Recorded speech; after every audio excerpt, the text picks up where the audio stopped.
Vamos de inmediato a la entrevista vía Zoom. Está conectado con nosotros el economista Félix Pilay. Le damos la bienvenida esta mañana.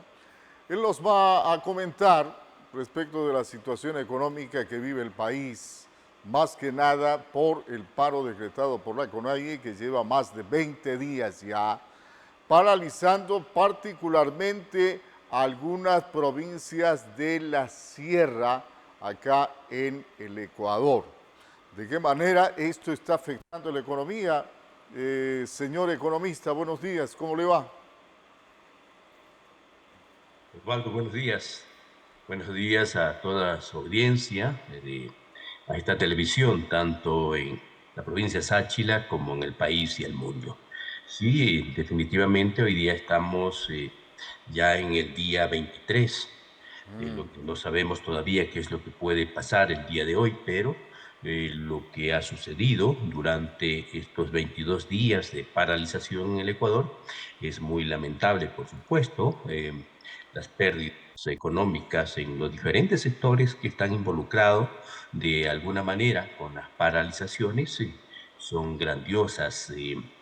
Por ahí teníamos un primer informe de que solamente la parte sur de la Sierra Sur, perdón, la Sierra Norte, había una información de que en apenas 13 días las pérdidas económicas superaban los 70 millones de dólares.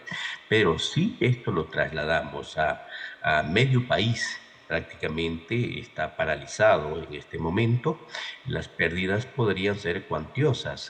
Algunos se atreven a señalar que las pérdidas podrían ya estar cerca de los 500 millones de dólares. Y eso obviamente habrá que cuantificarlas una vez que pase el paro, pero de todo caso sí preocupa realmente cuando estamos viviendo en el país una economía totalmente frágil. Tener pérdidas de esta magnitud es sumamente grave, mi estimado Osvaldo. Ahora, ¿qué está pasando en el país a nivel general en términos económicos, economista? No le escucho, Osvaldo. Le preguntaba, ¿qué está pasando si estamos analizando particularmente las provincias afectadas directamente por la medida de la CONAIE? ¿Qué está pasando en la economía a nivel general en el país por efectos del paro? Bueno, la situación en el Ecuador es sumamente grave, decía. Hay los sectores que son mayormente afectados, por ejemplo, el sector florícola, que no han podido hacer sus exportaciones regulares. Sabemos que ellos necesitan operar el campo, movilizar su producción hacia los centros en donde exportan sus productos. Y obviamente toda esta zona del país que es de la zona norte del Ecuador, que es aquella que se dedica a la producción y exportación de flores en mayores cantidades, ha sido gravemente afectada. Otro sector de la economía que también se siente sumamente agravada por esta situación es el sector lácteo, que está en la parte, sobre todo en la parte de la Sierra Sur del Ecuador, obviamente también en la Sierra Norte.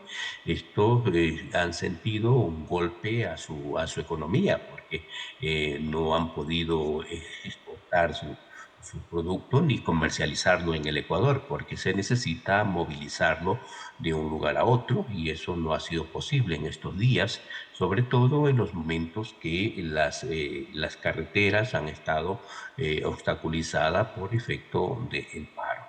El sector turismo también ha sido gravemente afectado.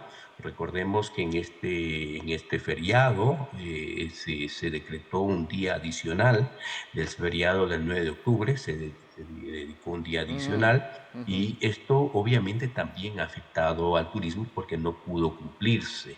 El mercado mayorista también son afectados porque los productos que vienen de tanto Sierra Norte y Sierra Sur no pudieron llegar hacia Quito. El sector de transporte también es sumamente afectado y otros sectores que definitivamente han sentido el golpe de esta paralización, lo cual afecta gravemente a la economía ecuatoriana, mi estimado Osvaldo.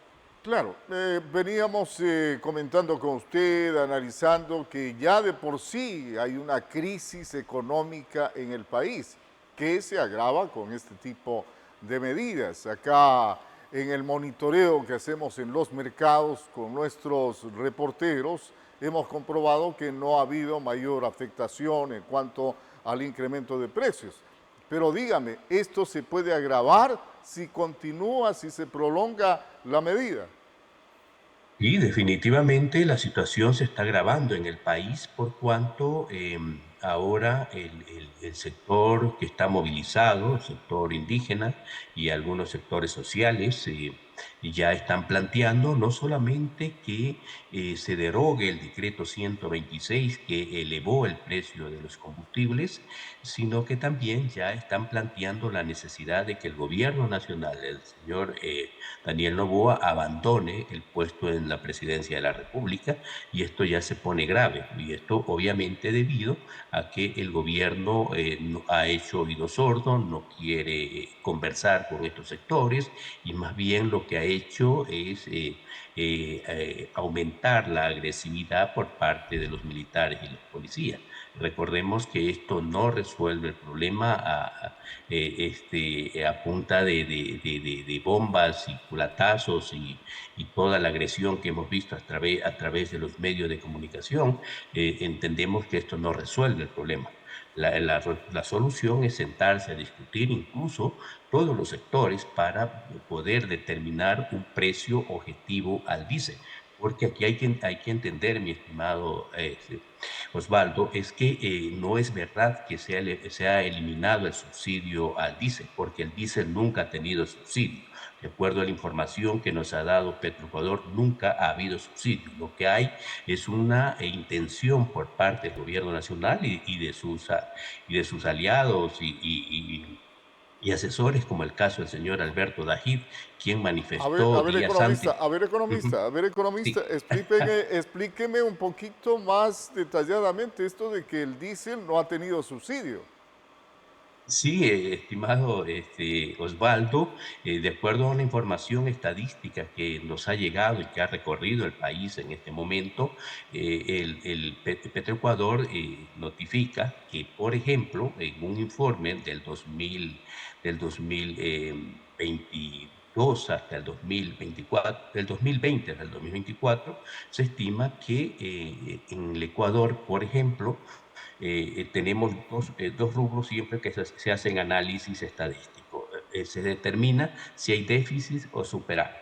Cuando tenemos déficit cuando las importaciones de derivado son más altas. Entonces, en ese momento hay un déficit. Cuando las exportaciones de derivado son mayores, entonces tenemos ahí un superávit. Y en el Ecuador hemos tenido superávit, en este análisis, los 3 primeros años hemos tenido superávit, y en los 3 restantes, hasta el 2024, hemos tenido un déficit. Si sumamos 3 años de déficit, la cantidad no llega a los $1.000 millones. Por lo tanto, esa narrativa de que el Ecuador ha perdido $54.000 millones desde el 2010 hasta el 2023 no tiene ningún asidero. Por lo tanto, de acuerdo a la información que han hecho los expertos en estos días, es que la narrativa de los $54.000 millones se la dijo con el ánimo de crear el espacio y de crear las condiciones para lo que vino luego, la subida del precio del diésel de $1.80 a $2.80, es decir, en el 55%.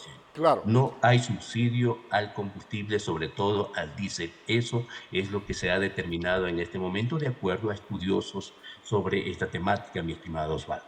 claro, esta es una noticia nueva porque lo que se sabía es que tanto la gasolina como el diésel tenían subsidio y no se habían atrevido a quitar el subsidio del diésel los gobiernos anteriores por el temor del impacto que iba a causar esa medida, como es lo que estamos viviendo este momento.